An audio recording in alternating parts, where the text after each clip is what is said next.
Gipasidunggan si GMA Network President and CEO Gilberto R. Duavit Jr. ug Management Excellence Award sa inilang business news magazine nga Biz News Asia.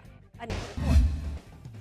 Sa ika-24 nga anibersaryo sa inilang business news magazine nga Biz News Asia ug ika-77 nga adlaw na tawhan sab sa founder ug CEO niini nga si Tony Lopez, giila ang pipila ka pinakamaayo nga leader sa nasod sa ilang tinuig nga Excellence Awards. Lakip sa gipasidunggan sa prestihiyosong Management Excellence Award ang CEO ug President sa GMA Network Incorporated nga si Gilberto R. Duavit Jr. Isip pag-ila sa iyang kapintulo ka dekadang kasinatian o pagdumala sa industriya sa media. If you will notice, GMA Network 7 and Mr. Duavit are the only honorees in the media segment of business. Media is one of the most difficult enterprises to manage today, and it's really quite an achievement to remain number one every step of the way.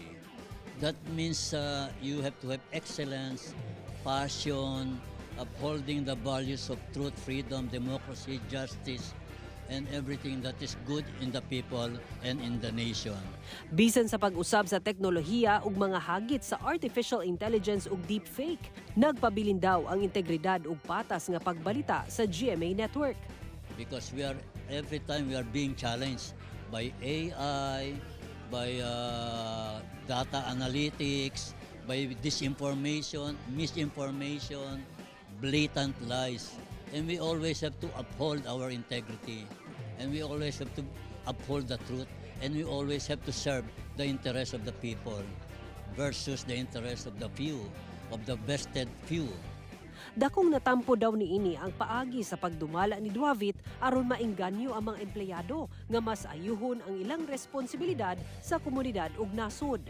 Nagpabilin sab nga lig-on ang kapuso shows ug programs tungod sa pagdumala ni Duavit.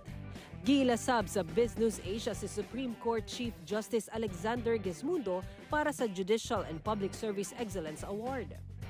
Nakakuha sabog Excellence in Public Service Award si Senate President Tito Soto, House Speaker Bogie D, DPWH Secretary Vince Dizon, ug DA Secretary Francisco Tiu Laurel Jr. Giilasab si First Lady Liza Araneta Marcos para sa Governance Excellence Award. Gipasidunggan sab ang kamaayo, integridad ug malasakit sa uban pang mga lider sa managlahing sektor. Sa programa, nag-perform ang mga Kapuso Sparkle artist ug singer nga sila Hannah Presillas ug Anthony Rosaldo. Sara Hilomen Velasco, 1 Mindanao.